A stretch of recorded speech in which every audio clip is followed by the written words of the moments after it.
Okay. Hello, everyone. Finally, we are able to start, which is fantastic. I'm not sure if we're going to run the trailer, my friend. I hope so. That we are. That was at least the plan. My dears, my name is Paweł Sasko. I'm a quest director from CD Projekt Red. Today, I'll be talking to you about the key quest design lessons from The Witcher 3 and Cyberpunk 2077.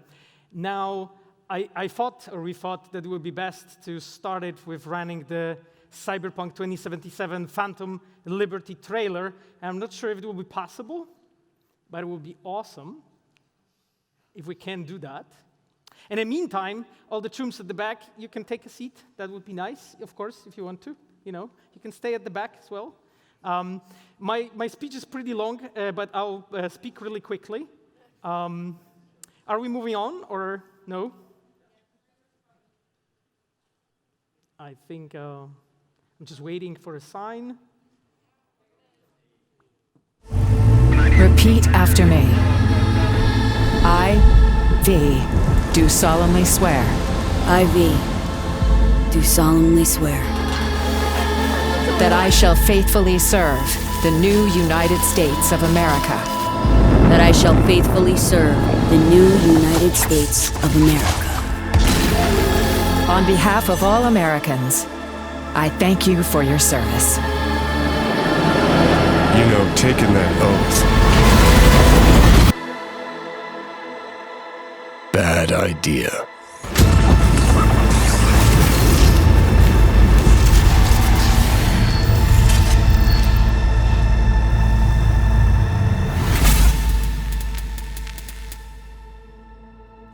I'm glad that we managed to run it this time around in a very unique Arabic version, as you saw.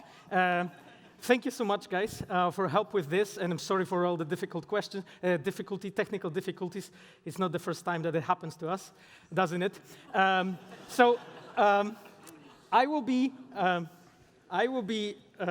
talking to you about all the lessons from the quests. Quest design. Okay, laptop went to sleep, but this works, so I'll keep talking. I worked in the industry since I was 19. That was 19 years ago. Some time ago, probably some of you haven't been born even. At first, I worked on some indie games that you never heard of, some match 3 games, some puzzle games, some hidden object puzzle adventure. Maybe some of you even know what that is. Worked on an action game that was canceled and a horror game, and after 5-6 years in the industry, I finally got to the project that we actually shipped. And that was Two Worlds 2 and Two Worlds 2 Pirates of the Flying Fortress. I was a lead quest designer and lead writer on that project. It was very goofy, but very fun. After that, I joined CD Projekt. That was 11 years ago. My first project was The Witcher 2, Assassins of Kings Enhanced Edition.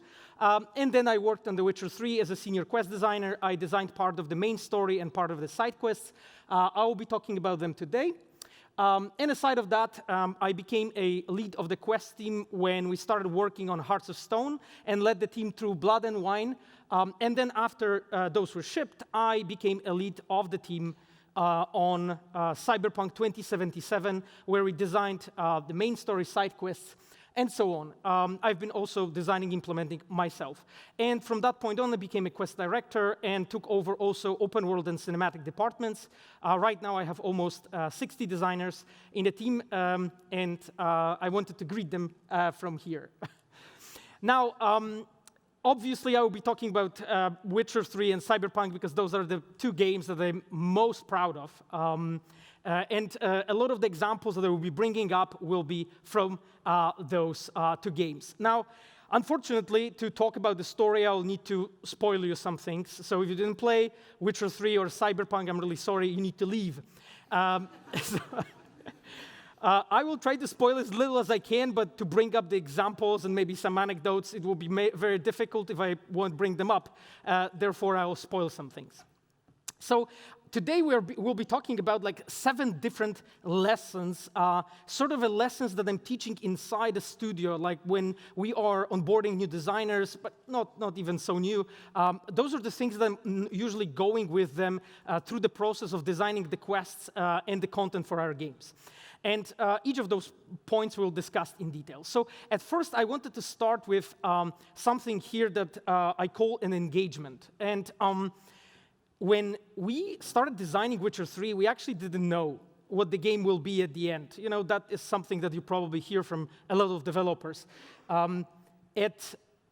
After the release of The Witcher 3, there was, I think, this great article from PC Gamer a few years after the game was shipped. And there was a thesis from one of the journalists who said that he believes that Witcher 3 is a detective game in dark fantasy setting. And when I read it, I was like, huh, that actually makes so much sense. I'm glad I knew that when we were designing it. We, of course, didn't know that. The way it happened was that Geralt has lots of different abilities that are connected to focus clues. He is basically using his Witcher senses. You know, when you are supposed to go somewhere and find something, sometimes it's just a blood, and Geralt says, it's blood. And sometimes he has something more valuable. As you can see that because of the fact that Witcher senses have been playing such a big role in the Witcher 3 design, we naturally started designing more and more stories that were actually focused on investigations. And well, when you're investigating something, that implies that in your story you have some kind of a mystery. And when you have some kind of a mystery, that means that you're denying the player, your audience, some kind of information. And this is one of the bigger, I would say, and more important lessons that I'm always trying to teach our designers, and this is the way how we really build our stories. And here, the example that I prepared for you is the example from one of the first quests designed by Błażej Augustynek. He's right now one of my leads, the lead quest designer. He, at the very beginning of Blood and Wine, has prepared that. And what we wanted to do here is to have this very typical, traditional moment when Geralt is investigating the corpses, you know, something that we did a lot in the Witcher series. You maybe remember The Witcher 1, you know, that was a long time ago. There's this famous moment of Shani and Geralt opening guy's head, and I'm not spoiling The Witcher 1 story for you right now, but there is a lot of the things that they figure out from that body. That is kind of what I wanted here. When we were discussing it with Błażej, I asked him, please design something that will be like a very iconic, traditional moment of Geralt really checking that body. And the thing is that as he dives into that corpses, so to say, he actually finds out things that are surprising, that are a bit unusual. And again, without spoiling you much of the story, the thing is that we are, as a designers, very clearly trying to depict a mystery to you as a player. And I will combine that point with a second one. This is another example from another quest that Patrick Mills has designed from Cyberpunk. This quest is called Dream On, one of the probably more well-known quests from Cyberpunk. The thing is, the quest is about is an intrigue. You know, is a political intrigue. That's the genre I can say. And the way how Patrick wanted to do it, he really wanted to remove consciously the information that player has access to. You as a person who's playing the game, you actually cannot find out actually everything. We ended up the quest with conscious ambiguity at the end. We didn't really want you to figure out at the end what was exactly happening, even though we have left plenty of clues why it is happening. And those two things that I have here on the slide, I wanted to sum it up for you as one of the more important lessons for a narrative designers is that very often we think that we need to pack a lot of exposition into our games to tell the player the story, while you can actually be much more effective if you consciously remove some of those elements and make the player crave for more story and make the player work for the story. Andrew Stanton, really popular writer, one of the directors of Pixar, he always says it, that the audience wants to work for the story. It's not that you need to shove it to someone's throat. You can actually make them try to investigate, find out what is happening. I'm speaking a lot about these 2 points, so I need to move on. But I wanted to throw you one additional thing. If you maybe dive into literature and literature studies, there is a concept that I really like there, which is the interpretation hypothesis. When you as a player, when we as a designers are throwing you some information, you as a player you start generating some kind of a hypothesis. Let's say the guy has cut out balls or some other part of his body, and then you start generating hypothesis. Okay, why that happened? You know, that is a very specific thing, and why he brought that example. But that is a very, very specific thing that happened. You start to think, okay, there must have been something that happened in the past, and you start thinking, okay, maybe the butler or the maid killed him, and then all the elements, in the story that come on after that, all the clues that you check, they allow you to, either confirm or deny that hypothesis. We could be talking much more about it, but super important point here that I wanted to make, you can drive the engagement of the player into your story by simply denying the player information, the key information from the story, and really constructing in the way that it's like a secret story, like a detective story. It's much easier to do that in that kind of stories, of course, but it's doable also in others. Now, I need to look here what it was, yes, because I cannot look at the notebook. The thing is that, and it's this point is extremely basic, and for you who are game developers, it's nothing new. Every time when we want to encourage some kind of behavior, it's always good to reward it. Like, I'm a psychologist by education. The thing is that in behavioral psychology, we know that the rewards are actually much more stronger than punishment. If you want to reward something and encourage some kind of behavior, just give players something for it. So every time when there is a mystery and we try to hide something but allow the player and give the player options to actually uncover that, we are trying to give the player ways to figure that out and then reward it. And here is just an example from the pickup quest, one of the quests at the beginning of Cyberpunk that I designed and implemented. Here, you as a player, there's few hidden things in this quest. This quest had a lot of different paths, and some of the things you can actually achieve here while discussing it with Meredith Stout. She's a corpo from Militech that you meet at the end of the quest that you may not, depending on your choices. And here I actually reward the player on a narrative level because of the fact that what you have done, and you can use those information with discussing it here with Meredith. That was the shortest one. So that was the engagement one that I want to talk to you about. But now we are going to talk about the brevity. It's a very interesting point, and I think something that I really learned after many years in the gaming industry. The thing is that when building a story, and in here you can actually see the example from Battle of Kermoren. That is the quest I also designed and implemented. It's like one of the hardest quests I've ever done in my life. It has lots of different paths, lots of different combinations. It was designed to be like a peak of the storyline of The Witcher 3. And in here, I used the trick. I used a simple cut from cinematography, so I didn't invent it, but it's something that we don't do very often in a gaming industry. And what is here is Geralt speaks to Ciri, and he says, okay, let's now dive into that plan and dissect it and talk about it in detail. And then we cut. And why I decided to do it like this? Because it's obvious that you will be playing whole that battle in a moment. So there's really no point for me as a designer to explain it to you and then just moments later let you play it so that you have everything repeated. Therefore, it's boring. That's why I didn't want to have that boring moment, and it's really, really important to recognize in your narrative when you're simply repeating stuff. And this lesson is extremely basic, just don't repeat stuff. At the moment, of course, things that matter, because sometimes it's good to repeat things, So, and I'm completely conscious that I'm denying myself now. It's good to repeat the important things, like, let's say, character motivations, but not, for instance, recapping the events. And we'll be talking about it in a moment more. So here I always tell my designers, which is to look at the structure of their narrative, and through the smart decisions regarding the construction of the narrative, make changes in the narrative to make it more smooth. To make it in a way that you're not repeating the same information to the player, that things are not really coming back again, being repeated once again. This is another example from the quest from Cyberpunk. This is from Laugh Like Fire, from Cool Metal Fire. That's a different quest. This is a Cool Metal Fire, the moment when Johnny Silverhand takes over V's body and does weird shit all over the city. One of the things that you can see here, which was pretty difficult to do, at the moment when Johnny grabs the glass of whiskey, at the middle of animations, we cut to the same animation ending up in a completely different location when you are talking with a completely different character. that is called a jump cut. You may have heard that term before, used in cinematography very often. The jump cuts in Cyberpunk are used only sometimes because we always try to keep the player really engaged in the story, with the story, and in the shoes of V.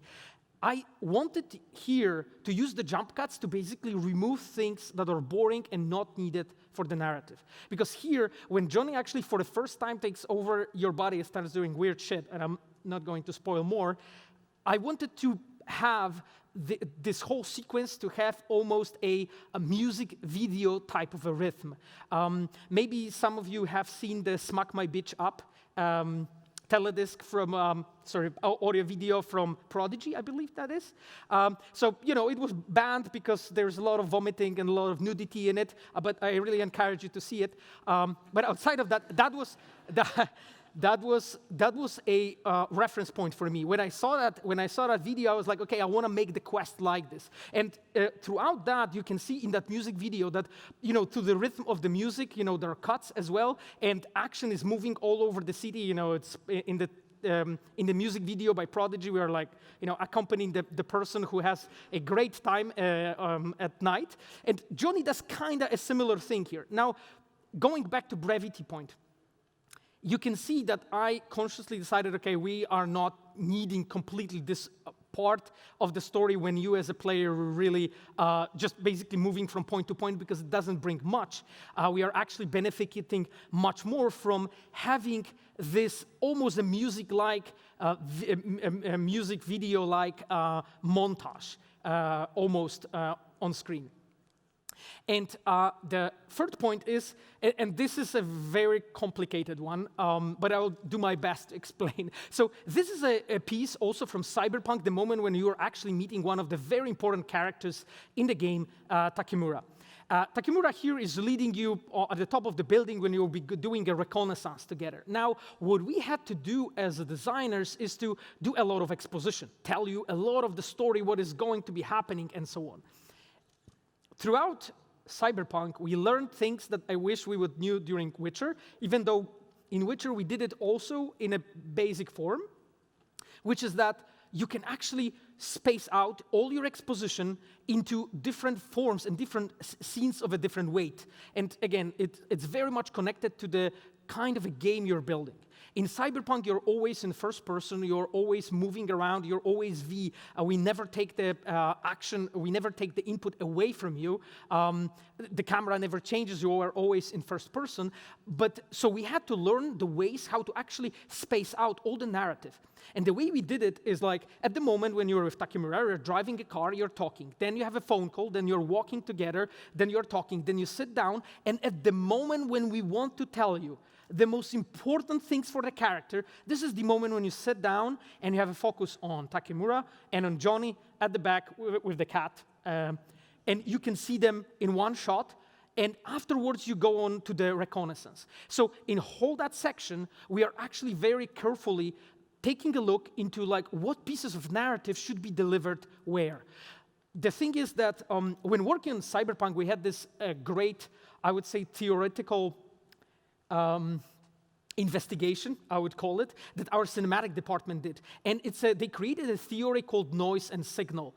And again, that will require a completely separate session, so just really briefly explain you what it is without much detail. But what signal and noise is, the signal is the message that you want to tell the player. Let's say you want to tell the player the certain plot or the character details, while the noise are all the things that player can do without focusing on your narrative. So when you're focused on a spot and you're looking at the character, the noise is very low. You are just focused, you need to look at that character. But in situations when you are just in free roaming gameplay and you can just walk around, jump out, get naked, throw grenades, you can literally grasp 5% of what is said to you.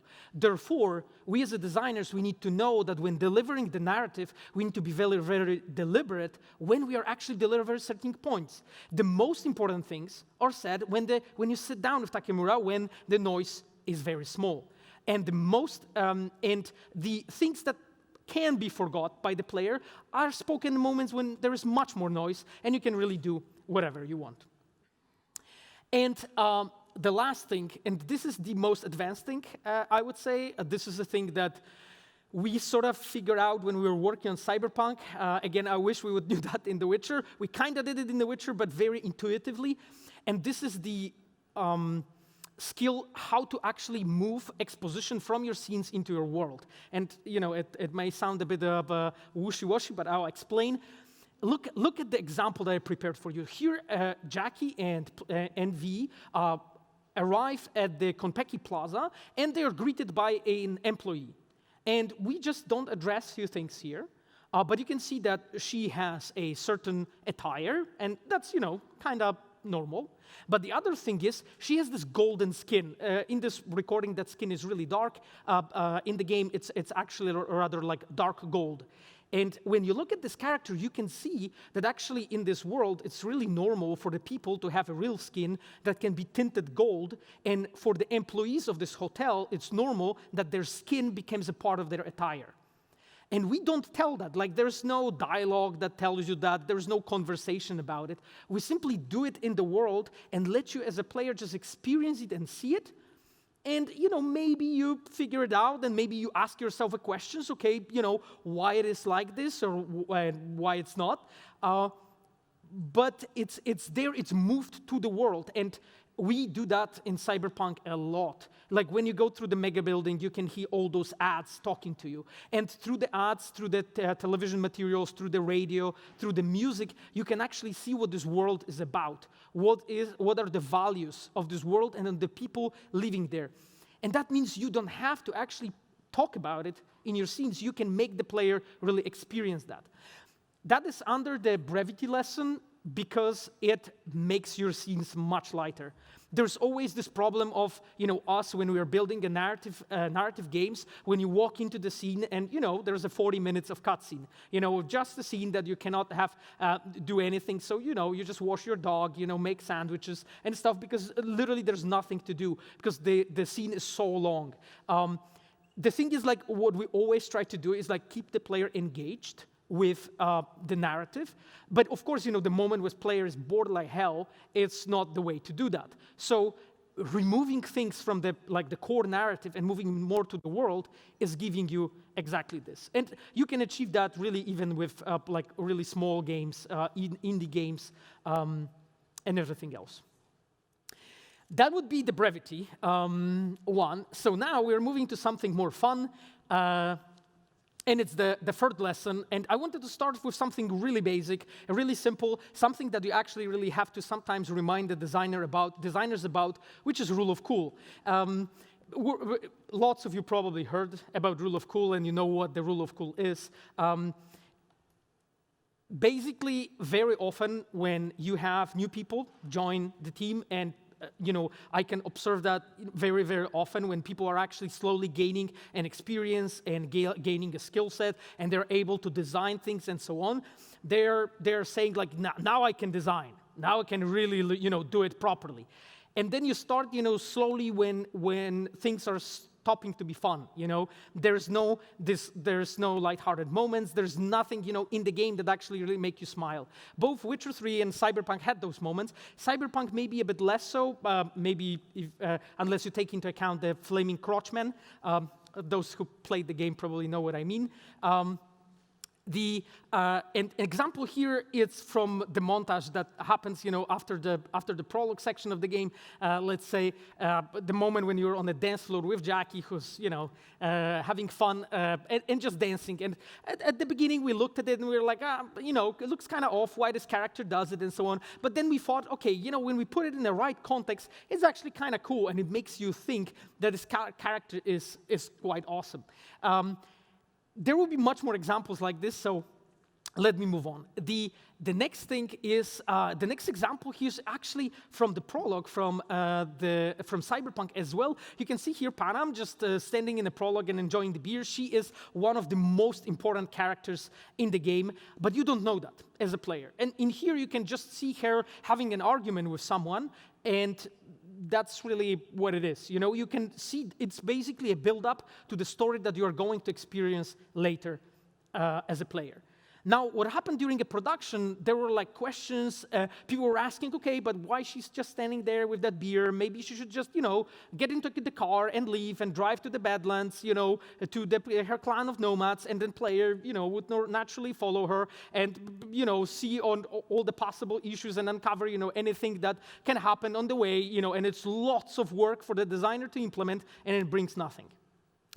The thing is that, like, as a designers, at the moment when we actually start being proficient in our craft, first thing that designers do, they over-design and they overthink, always.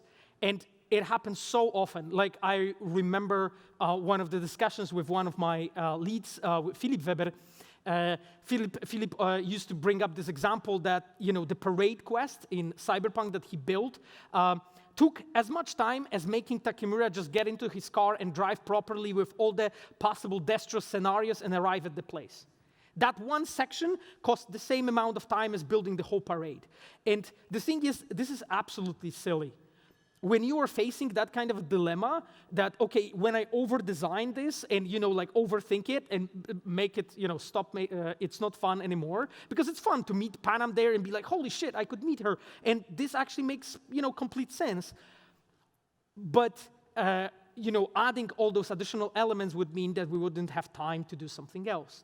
Therefore, it's always good to always think about the fact that, okay, when I'm adding something, can it be still fun and cool in the game and rewarding for the player, but do I have to over-design it and overthink it? And again, sometimes there are situations when you have no choice as a designer when you're implementing the game, designing it, but often you do have.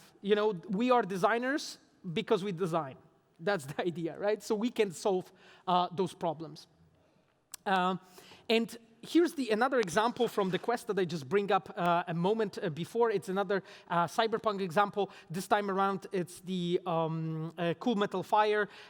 This is a moment of another cut. The moment that you wake up in a hotel and in the front of you is Rogue. Rogue is one of the important characters in the game. She's actually former girlfriend from Johnny Silverhand. They have a lot of cool history together.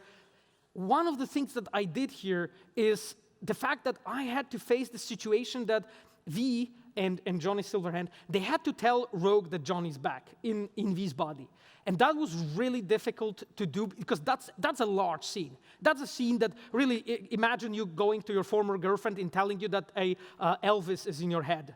And you're, because that's pretty much what it is. V is telling you that former rocker boy and a legend is living in his head. And you're telling it to former girlfriend.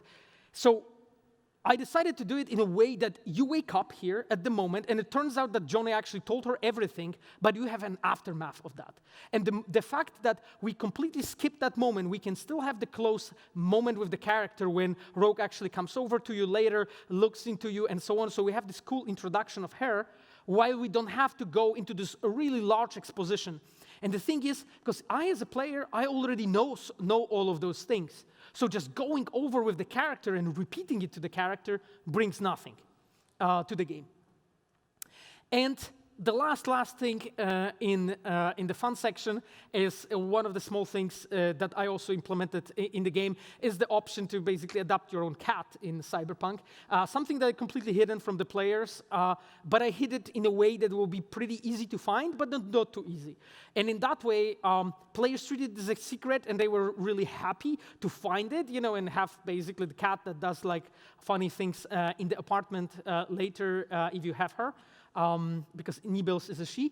And the way I did it was to reward the players' curiosity and inquisitiveness. And that's why I have put it here into the fun section, to make sure that when we are actually building a game, we are actually making an entertainment. We are doing it to really entertain the player, to deliver value of you being in some other world and experiencing something that you can't really experience in your normal life. I guess you can adopt a cat, so that's maybe not the best example, but I guess you get the point. Now we are nearing to the middle of this. I need to speed up slightly. So right now we'll be talking about a bit more, I would say, difficult topics or a bit more complex. The lesson on impact. When we are designing our stories, we are crafting them around those really strong emotional moments. I believe, and a lot of the directors, leads in the company, into the project, we believe that really like delivering the emotions to the player is the thing that we want to do. The moment when you as a player, you really turn off your logic and you stop thinking about why they do this and so on, and the moment when you're like completely empathizing with a given character and you're really there with the character is the moment when you really start being moved, you really start feeling things. And this is the moment when you stop really analyzing. This is the moment when you really are with the character. And here's the example from the quest that Sarah Grumer did. Sarah is an expert quest designer in my team, and she has designed this whole storyline of Judy, Evelyn, and so on. I'm not going to spoil here much, but this moment is a moment of really when Judy's heart is really broken. She is going through a really difficult time. And when we were designing that story, we already knew, okay, we really want to create that impact. Like, we wanted you to be sad. I don't know if you watched the Edge Runners anime. If you didn't, I encourage you to see it. You will probably know what I mean. I've seen comments that nobody delivers depression as the project does. So here you go. We always know basically what are those strong emotions that we want to deliver you in our narratives. And everything is sort of like serving to be the peak, to be that moment here in the storyline. And another one is the example from The Witcher 3. This time around, this is the Battle of Cormoran again. As I mentioned, that's the quest I worked on myself. And here I had to, deliver a really, really strong kick in the balls or, punch in the gut, however you want to see it, I really wanted you to feel horrible as a player at the moment when that is happening on the screen. And to deliver that, I really need to do certain things. First of all, Ciri has to go in this moment through a breakthrough and change in her character. And what happens, she makes a decision. Okay, I'm not going to be anymore a hunted animal. I am going to be a hunter from this point on. And to do this, a really important change, impactful change needs to happen to her. Therefore, I need to deliver something that will be very traumatic to her. As a designer, I need to deliver it to her. That's why we made the decision to, not trying to spoil too much, but basically a very important character is dying in the peak moment of Battle of Cormoran, because I felt that this is the best way to do that. Also because we have had that character built up really well to that point, and I knew that this will really slap. Other thing being that if you look at the structure of Battle of Cormoran, you can actually see that throughout the moments, when I'm actually moving, the action from, the forest at first, when you're there with the Witchers, then, to the front yard, closer, to the main keep. The moments when I'm moving that action, it's intentionally harder and more intense, because I wanted you to be almost, as a player, I wanted you to be almost like physically tired, in a way, of this constant tension, so that you can experience the same moment of discharge as Ciri is experiencing it here. That was supposed to be extremely touching. That was supposed to be really making you cry. And I watched enough streamers, YouTubers to see that, we have managed to achieve that goal there. One of the next point I wanted to make is that it's sort of similar to what I mentioned before with Judy, but here you can see the example, another example. This is Takemura and Dex, basically delivering the justice, let's call it like this. When we are designing our stories to create this impact, to create this emotional moments, we are trying to come up from quite early, and I would love it to be even earlier, but from quite early, what are the most emotional banging moments that happen on the screen? And then we are trying to capitalize on those moments to build up everything so that you can feel the satisfaction as a player, and you can feel really like this narrative is really expertly delivered. And this is always what happens in our storylines, especially in the main story and in big side quests in Cyberpunk, in The Witcher. Everything is happening around those big emotional moments and those really banging scenes, Because like this moment here, this is a moment that delivers satisfaction, it delivers justice. You're like, oh, you motherfucker, I'm glad you ate that bullet. This is how you feel as a player here, in opposed to, Judy, when you're feeling very empathetic towards her, in opposed to Siri, when you're really feeling really, really great sadness, because this character that was, not spoiling too much, that was important for her, is not there anymore, and you can empathize with her, And those super strong emotions are there consciously, and everything is built around this. This is how you make your narrative really work. Another thing, and this is the thing that we as an industry do really, really badly, in most of the times, when you are having a romantic moment with your loved one, it's not that, after, hugging or kissing and so on, you're like, what to do now? Let's get the trash out, and you run away. No, you sit down and you have a candle and you eat something together and you drink something together and you just feel the moment. You just experience it. It's not that you're like checking the journal what to do next in your real life, what to run, what is on your long list of things to do. And that is happening so rare. That is so rare in games right now, that we give enough space for the story to really happen so that you can experience this and feel it. And we can also talk about, cinematography here.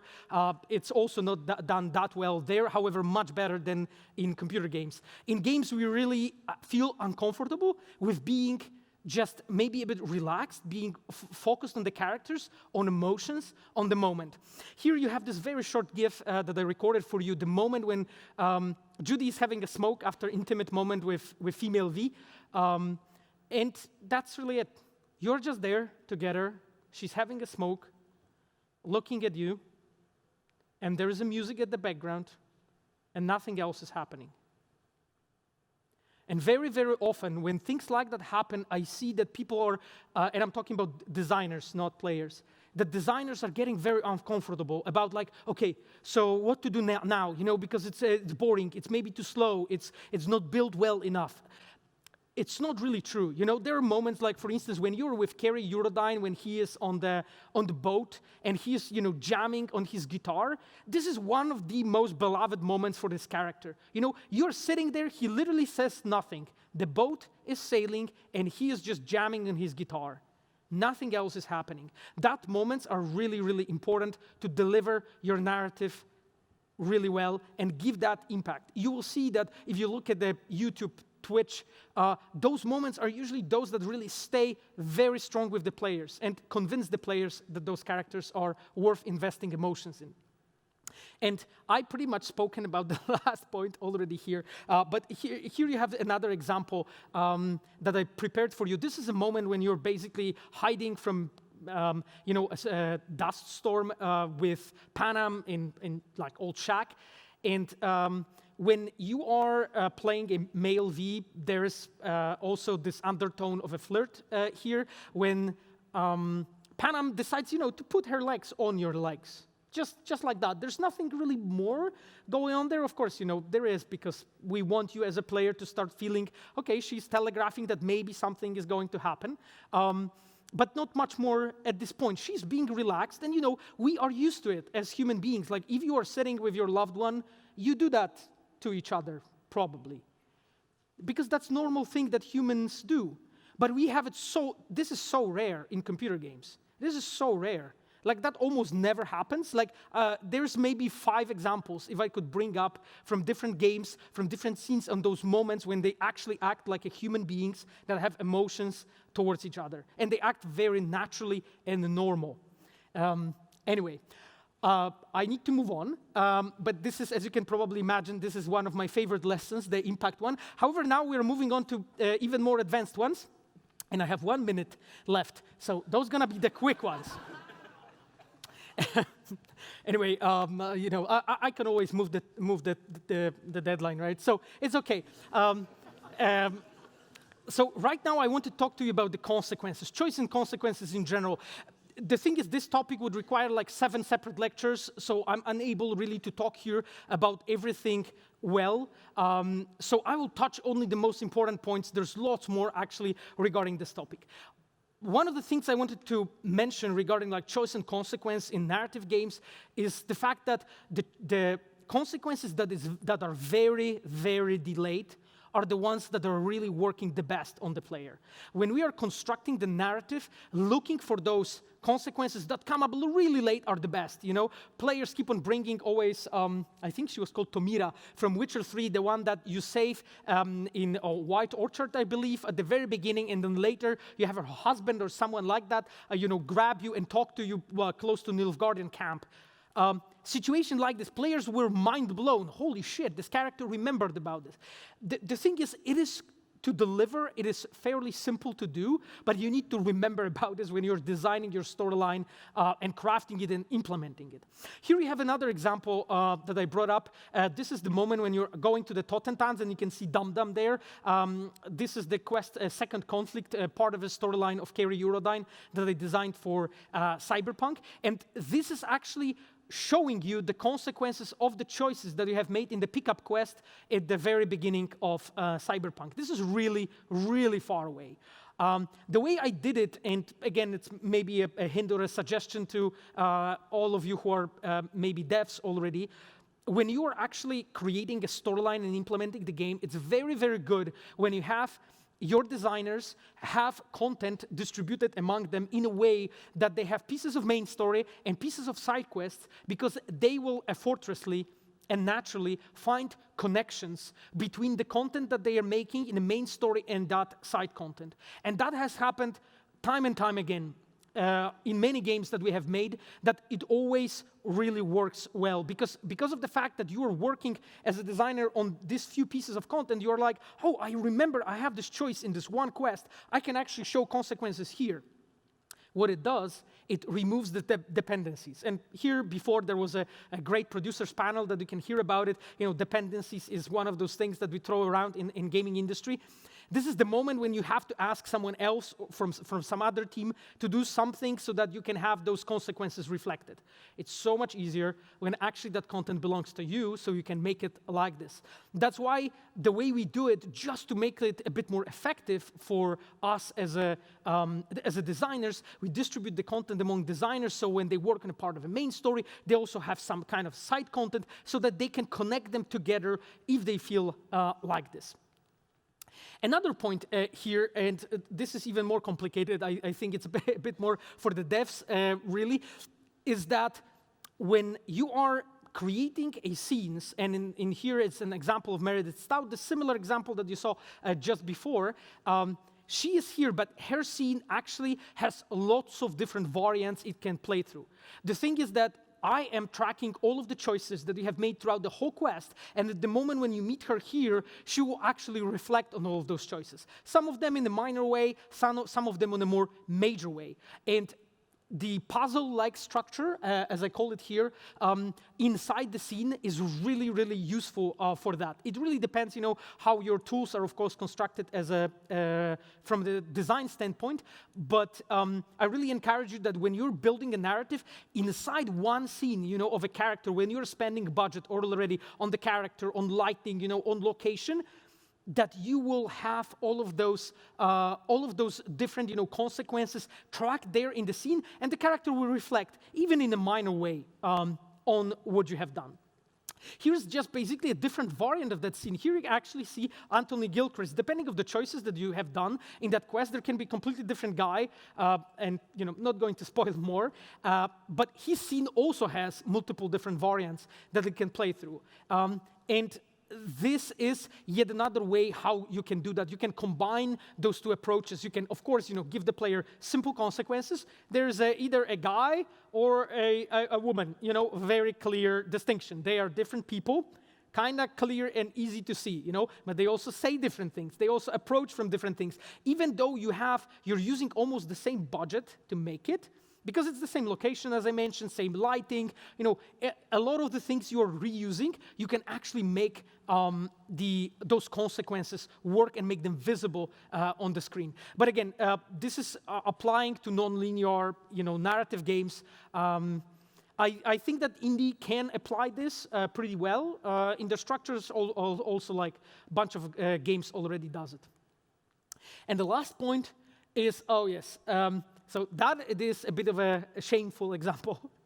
So what is important is the fact that when we are designing consequences, you need to make sure that you're telegraphing them. Because you can make thousands of consequences, but if player doesn't see them, for the player, there is no consequences. And we have seen actually a lot of that discourse after the release of Cyberpunk. And people were saying that there's much less choice and consequences than in The Witcher. And the thing is that on a data level, numerically, it's much more. And we started diving into why players actually feel like this. And there's a few very simple reasons. First reason is The Witcher is a game with a third-person perspective camera when we, in a very simple way, can simply make a cut, and show you the character that wasn't there. Example from Battle of Kermoren. When I was designing that quest and that scenes with Igor Sarzyński, our narrative director, Igor was doing that scene. We did it in a way that there is a shot on a chairs. Sometimes there are people on that chairs, but sometimes not. We did it in a way that we knew that we will have that shot, and basically on a graph level, when scripting, I knew, okay, sometimes I'll have the characters there or someone else, so you as a player will be like, holy shit, they tracked that Kira's here, or someone else. That's the way how we did that, So Witcher had lots of different means of pretty simple way of actually showing, all those consequences to the player. In Cyberpunk, you need to find those consequences. You need to actually go to the bar, sit down and see the character that you have just saved and talk to him or her. You need to actually, for instance, watch the television materials. Here we have an example from the TV show. This is the ad that is playing in the game, depending of your choices in the parallel storyline. So the quest Dream On by Patrick Mills that I mentioned just before to you. The thing is, this is so obscure that nobody has seen it, close to no one. The fact that, radio is reporting all of the things that you have actually done, and you can very often hear, people talk about the things that you have done, but players don't see it because it's not telegraphed clearly enough. And this is really, really important. By investing the budget, of your production, you need to pick your battles and decide, okay, I'm designing the consequences for the visibility of it. That's why when I was designing the pickup, and when you, for instance, small spoiler, when you, for instance, pay for the flathead on your own, that's why Dum Dum says, hey, you know what? I will walk you out. There's no point for him to fucking walk you out. I did it only to telegraph to you as a player, wait, this is different. He didn't do that before. And then he walks you out to different path because I consciously thought about the fact I need to telegraph on absolutely all the levels I can that it's different than it's another paths. Because only then you can actually reach the player and telegraph it clearly. So the lesson here on consequences is really pick your battles. Make sure you're designing for visibility, that what you are actually putting into the game can be seen by the player. And one of the examples from The Witcher 3, actually this is the negative example, I would call it, a spot when it was done badly. So during the part of the Skellige storyline, this is actually one of the quests that I had some input in designing. Another person was Dennis Zottebier. Dennis is actually a Dutch guy, now working for Guerrilla. He worked on both Horizon games. So when we were working together with Dennis on it, one of the things we sort of missed here is the fact that stakes were not set up properly on the storyline. And what it means, here you have Ceres who becomes a queen of Skellige. You can say so. She is one of the side. You can also pick Hjalmar. Hjalmar is a son of Jarl Krach. And she is a daughter. Normally, the power wouldn't belong to her, but because of, things that happen in the game, you have that choice and you can impact the way it goes. The thing is that we didn't have built well enough, the choice. That's why the moment when you actually make the choice, you don't really feel the weight of it. But imagine, there is a different situation. For instance, You probably remember that Jarl Ulrich and his child, you know, the one that you throw in the oven? So it's pretty hard to forget, right? The thing is, like, there is not so much setting up needed because you're literally choosing to throw a child into the oven, so that doesn't really need much setting up, but not to do requires setting it up. So to set up this choice and this dilemma properly, there needs to build up for situations if you won't do it, and second one is clear enough that doesn't have to.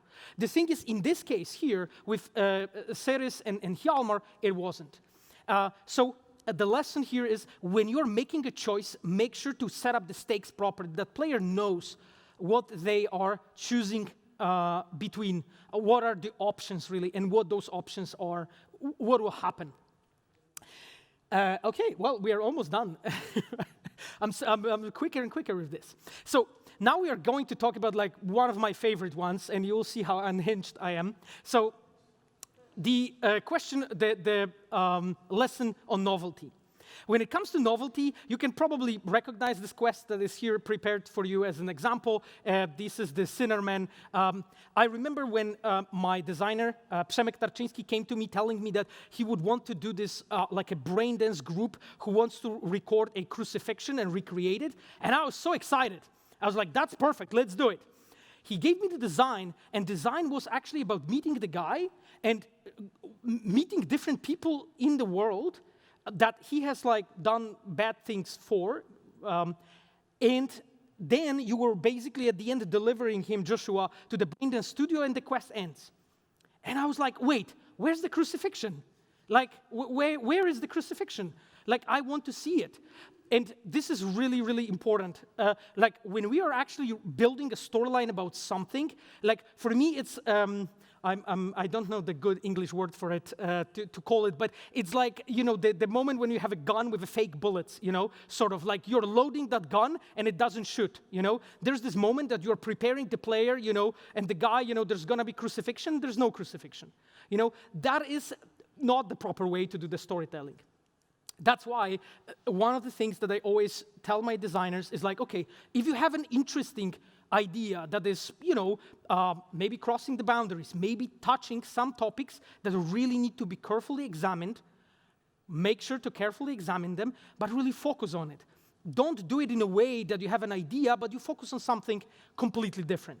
And here, basically, we even discussed, you know, the fact that we actually really want, you know, the player to be the one that, you know, uses the interaction, actually makes a decision to hammer every single nail, because we really wanted to drive the point home. But another example here is from the Bloody Baron storyline. So that's also the quest that I designed and implemented. This is from the Family Matters quest. Can you imagine how it was when I, in the studio, told people that I want to have miscarried child that will be a zombie, and, you know, the guy will be carrying it around? You can probably imagine how the conversation went. So when you're engaging topics like this, you really need to approach it with care, with enough understanding of what the hell are you doing. But I think it's completely fine to do that. You just need to do it properly, you know. That's why here, because it's not that I really wanted to have a miscarried child on the screen. I wanted to tell an emotional story about broken men. In this case, Philip Stranger, the Bloody Baron, the guy who is a father, a very faulty father, and a father who is a parallel to Geralt. Geralt, who is a father figure for Ciri. And I was drawing the parallel between those two people on the screen. And that was the whole intention here. So you can do all of those things. You just need to do it carefully. And I always encourage my designers to just, you know, go forward and go further, you know, and try different things and really try to be open. Like, I think in our industry, especially, you know, AAA space, we don't do things like this enough. So I'm fully expecting you to do games about crucifixion and miscarried zombie children from this point on. One point that I wanted to make here, maybe like an advice for younger designers, is that, and this I'm seeing very often, when you're looking for a novelty and for ideas for your stories, I'm very often seeing this thing that designers are, okay, and I want to really break the rules. I want to do things differently. Well, breaking the rules implies that there are rules. So you need to first have the rules, establish them, tell the player about the rules, and then you're free to break them. That's the way it normally works. You do not do that in reverse because it doesn't work. If you break the rules that you didn't establish first, it looks like chaos. It's a mess. From design standpoint, as a player, and me, when I experience a game like that, it looks like a mess. So first, you need to establish the rules to break them. And here you have an example, actually, from Cool Metal Fire again, the moment when when you are making a choice. And here, the rule that I broke was we always give the player the choices, and you decide what you want to do. And it's never in a way, and you know, we establish some kind of a way how you can role play V.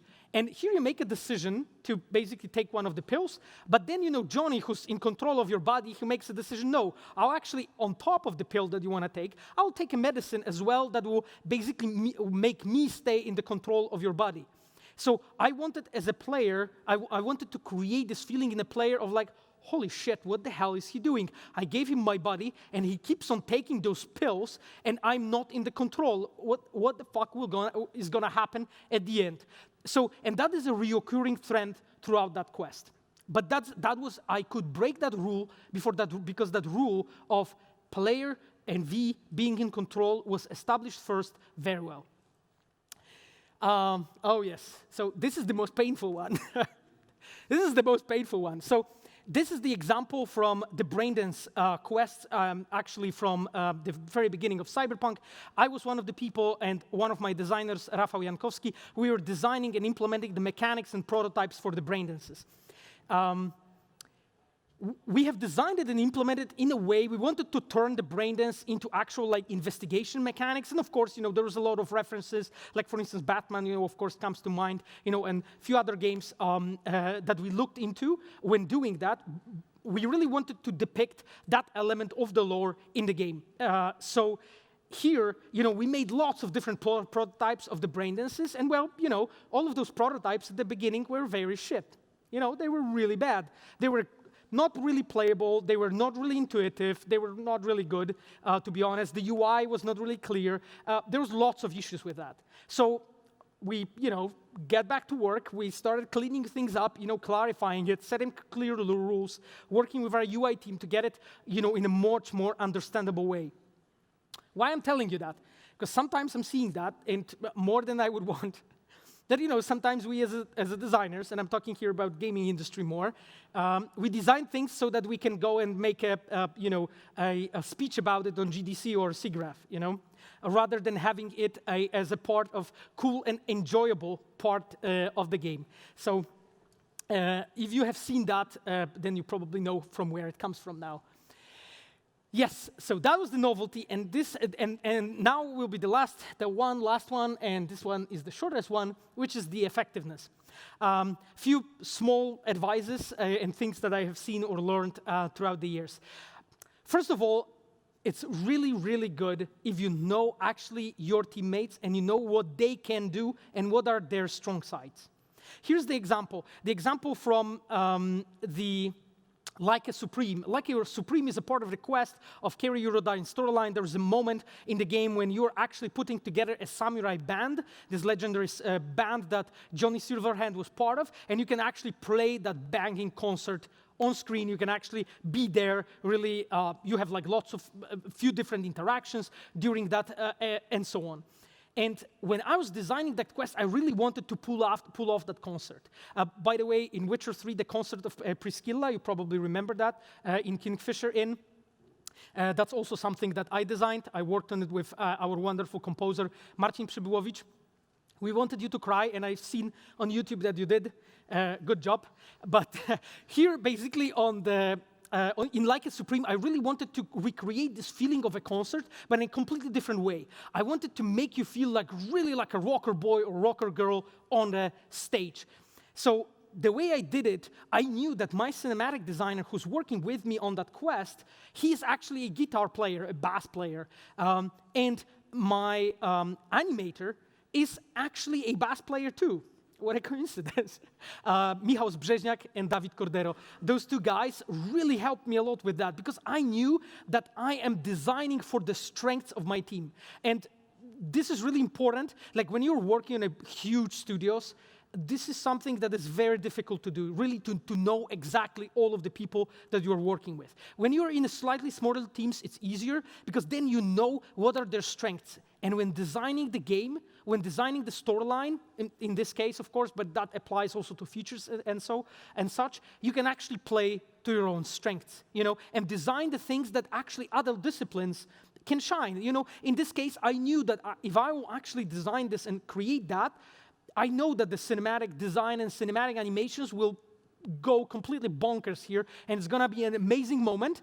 So what I did as a designer, I prepared a stage for them. And I said, dudes, the stage is yours. And they did amazing job there.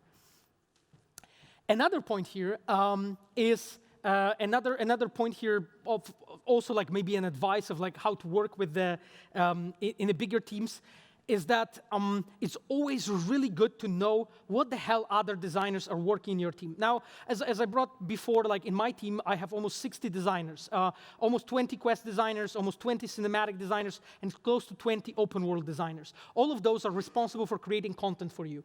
And it's sometimes difficult, to know what, person in another department is building. And sometimes it happens, and I've seen it in other games too, that, I can see that designers didn't talk to each other. They actually had a very similar thing in mind. They implemented it differently, even though it looks the same almost. So it's uncohesive on a technical level. But then they even copied or repeated their own ideas, And I think this is probably the worst always for me when I, review the scenarios, the quest scenarios, the screenplays, and so on, and I see that my designer unconsciously copied someone else's idea because he or she had the idea that someone else had, just simply not knowing about it. So it's so good to simply know and keep the team informed what the hell is happening, even when you have a very big game, so they don't copy and repeat the same ideas and solutions. Here's the example of the parade quest that Philipp Weber designed and implemented. I brought this example before, like a really wonderful quest. We designed it actually quite late in the production. It was beginning of 2019 when I think Philipp was tinkering with it, let's call it like this. And I remember Philipp came over to me and said, Paweł, I have this idea to make like a parade in the game. Can I make a parade in the game? I'm like, how do you imagine this? I don't know, barges maybe and so on. And I loved it. Like, it was an amazing idea. As I said, I'm unhinged as a director, so I always push them to make the things they want to do, really. And it was really helpful because at that point, because we were late, we knew what is already created in the game. We already knew all the content. Therefore, I was sure that Philipp, when designing the storyline, he's not going to copy any ideas and repeat any solutions. Therefore, I really like that thing. And when you actually play it, you will see it, you will feel that it's a very unique part of the game, very unique take, I would say, how you can really make quests in Cyberpunk, and really in big IPs. So an advice here, make sure to keep your team on the same page. So if you're having the same ideas, implement them the same way so they're cohesive technically, and if you're not, then simply make sure that you are using different solutions and not copying your own ideas, especially on the narrative level. Because if you want to make someone cry with a specific story arc, and then someone recreated that story arc by accident somewhere else, probably won't cry. The player who plays the second time will be like, what is it? It's like they did the same thing almost. And it's strange, and it doesn't work the second time. Now, the last point, I think it's the last, which is that a general advice, I would call it. Here you have an example from the quest Pyramid Song. This is the quest that was created by Sarah Grimmer, my expert quest designer. This is the peak of the Judy storyline, the romance quest, the last one in that storyline. And here, Sarah did an excellent job with communicating her vision to the whole team that was working with her. This quest required so many different customs and things that we had to make to really make it work, make it slap. The music, Bells of Laguna Band. Maybe you remember this certain piece that plays here. The whole diving and swimming, the locations that had to build there. Lots of work have been put there, but the quest really works at the end. And I always tell it to my designers, like when they ask me what is the most important skill of a designer, and I always tell them, communication. Nothing else. If you're shit in designing, When you're going to be communicating well, you explain your shit idea to someone, and they will be like, you know what, I'm not really buying it, you know? They will feedback you, and they will help you out to get out of it and find something good and valuable. If you're a great designer and you communicate your vision in a great way, you will achieve even bigger result. You know, I always say that it's like putting a magnifying glass over your design. So like, if someone asks me, hey, what I should invest on when I want to be, you know, in design in general, because that applies to everything from gameplay design, story design, narrative design. I mean, it's hard to come up with the actual, you know, job description that doesn't include any communication, really. It's one of the best things you can invest on to be able to phrase your thoughts well, phrase them concisely. Well, I can't do that, as you can see, or you know, and be brief. But this is one of the most important things that you need to focus on. And that was the last one, if you can imagine. I had the great pleasure to speaking to you. Thank you so much, my dears. If you want to reach me, you can find me on Twitter, or you can find me on Twitch when I stream every Sunday when I talk bullshit and have fun with people. Thank you so much. I suspect we have lots of time for questions because I was totally on time. Oh, we don't? God damn it.